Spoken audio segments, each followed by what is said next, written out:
আন্দোলন আসলে না বলা কথার মানেটা হলো যে কথাগুলো দীর্ঘ 16 বছর বলতে পারে নাই, মানুষের কণ্ঠকে রোধ করে রাখা হয়েছিল, কখনো কোথাও কথা বলতে পারে নাই, কথা বলতে দেয়া হয় নাই।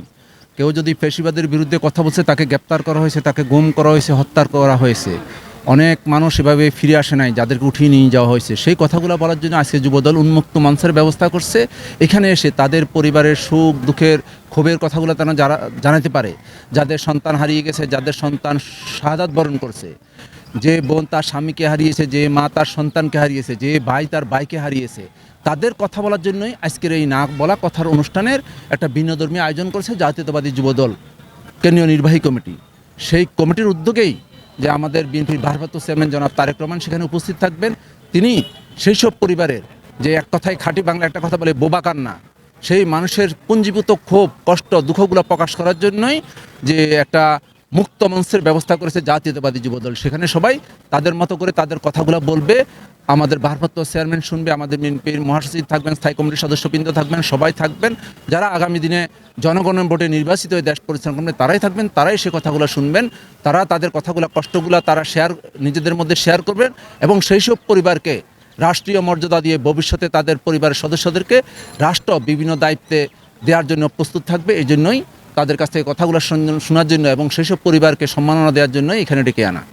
আচ্ছা, আমরা দেখতে পাচ্ছি যে আসলে নির্বাচন খুবই সন্নিকটে এবং একটি পক্ষ আসলে কালো রচনা করার চেষ্টা করছে নির্বাচনকে বানচাল করার জন্য। তাদের উদ্দেশ্যে কি মেসেজ? এটা যে অনেক বক্তাই একই কথা বলছেন, সেটা হলো যারা পরীক্ষায় পাশ করে না তারা চায় পরীক্ষায় পিছানোর জন্য। তেমনিভাবে যে পক্ষ যাদের সাথে জনগণের সম্পৃক্ততা নাই, যে যেমন 11 সময় একটা পার্টি সৃষ্টি হয়েছিল পিডিপি, তো তেমনিভাবে অনেক পার্টি আছে যাদের কোনো এখনো হামাগুড়ি দিয়ে শিখে নাই। তো তারা তো আসলে নির্বাচনের মাঠে যায় দূরে থাক, তারা জনগণের সাথে তাদের কোনো সম্পৃক্ততা নাই। তারা সেই জন্য তারা জানে জনগণের যখন রায় দেওয়ার ক্যাপাসিটি আর জনগণ রায় দেওয়ার সুযোগ পাবে, তখন জনগণের সাথে তাদের সম্পর্ক নাই বিদায় তাদেরকে জনগণ ভোট দিবে না।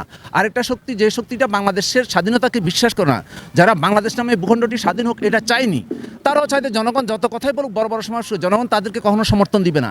সেই জন্য এই চক্রগুলো এক হয়ে যেন নির্বাচন না হয়, সেই জন্যই তাদের চেষ্টা, তারা যে বাংলাদেশের নির্বাচন হলে তারা জনগণের আস্থা করে নিক্ষিপ্ত হবে, জনগণ থেকে অনেক দূরে সরে যাবে, তাদের জনগণ তাদেরকে প্রত্যাখ্যান করবে। সেই ভয়ে তারা নির্বাচন চায় না। আর নির্বাচন হলে বাংলাদেশের মানুষ বাংলাদেশ জাতীয়তাবাদী দলের মনোনীত প্রার্থীদেরকে দানের শীষে ভোট দিয়ে নির্বাচিত করবে, এই আতঙ্কে, এই ভয়ে তারা নির্বাচনকে বানচাল করার জন্য বিভিন্ন পায়তারা সৃষ্টি করতেছে, বিভিন্ন ষড়যন্ত্র করতেছে। আশা করি সেই ষড়যন্ত্র কখনোই থাকবে না। সেই ষড়যন্ত্র জনগণের যে জনস্রোতে সেগুলো বেশি যাবে। আমরা দেখতে পাচ্ছি অনেকেই এপিআর পদ্ধতিকে অটো পাস করার সাথে তুলনা করছে। অবশ্যই এটা অটো পাসের মতোই তো। পিআর পদ্ধতি কেন আসবে? আপনার যদি ক্ষমতা থাকে, আপনার যদি জনপ্রিয়তা থাকে, আপনি জনগণের ভোটে সরাসরি নির্বাচিত হয়ে আসেন। আপনি এইসব সিস্টেমের তো দরকার নাই। যারা জনগণের রাজনীতি করে, জনগণের প্রতি যাদের বিশ্বাস আস্থা আছে, তারা জনগণের ভোটের মধ্যে নির্বাচিত হবে। এসব পিআর টিআর তো দরকার নাই। কেন এসব পদ্ধতি থাকবে? তো পিআর পদ্ধতি আসলে তাহলে আরও একটা পদ্ধতি আছে, যাদের যে 5% নিচে যারা ভোট পাবে তাদের এই পর্যন্ত নিবন্ধন পর্যন্ত বাতিল হবে, সেটাও আসুক। এসব পিআর টিআর বাংলাদেশের জনগণ গ্রহণ করবে না, এগুলো বাংলাদেশের জনগণ গ্রহণ করে না। বাংলাদেশের মানুষ জনগণ সরাসরি ভোটের মাধ্যমে নির্বাচিত প্রতিনিধি দেখতে চায়।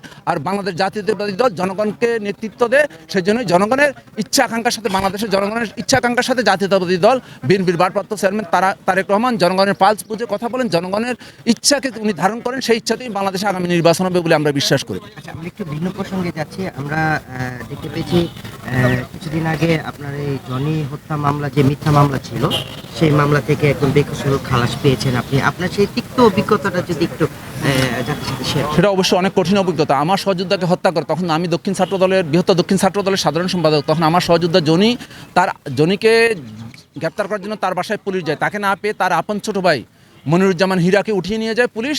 এবং সেই হীরা যখন নাজিমুদ্দিন রোডের জেলখানা, তখন পুরান ঢাকার জেলখানা, সেখানে অনেক কষ্ট ছিল। তখন তার বাইকে মেসেজ দেওয়ার পর জনি সেখানে তার বাইকে দেখতে যায়, আর জনিকে সে জেলগেট থেকে উঠিয়ে নিয়ে যায়। সেখান থেকে নিয়ে তাকে নির্মমভাবে হত্যা করা হয়। তার বুকে 18টা গুলি বিদ্ধ করা হয়। একটা মানুষকে হত্যা করতে 1-2টা বেশি গুলি লাগে না, 18টা গুলি বিদ্ধ করা হয়।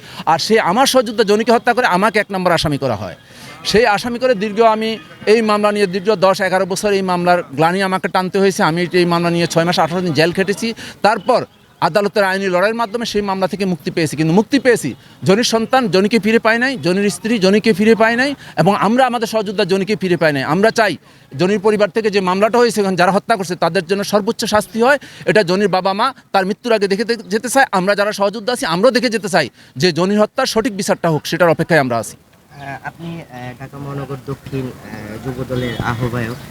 আপনার এই মহানগর দক্ষিণের এই 24টা থানা 81টা ওয়ার্ডের যে নেতাকর্মীরা আছে তাদের সুশৃঙ্খল থাকার জন্য তাদের উদ্দেশ্যে আপনি কি বার্তা দেবেন?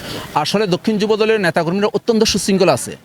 যে কথাটা বলতেছিলাম যে 71-এর পরাজিত শক্তি, তারা আজকে মিডিয়া সামাজিক যোগাযোগ মাধ্যমে অপপ্রচার মিথ্যাচারের মাধ্যমে জাতীয়তাবাদী যুব দলকে কলুষিত করার চেষ্টা করতেছে।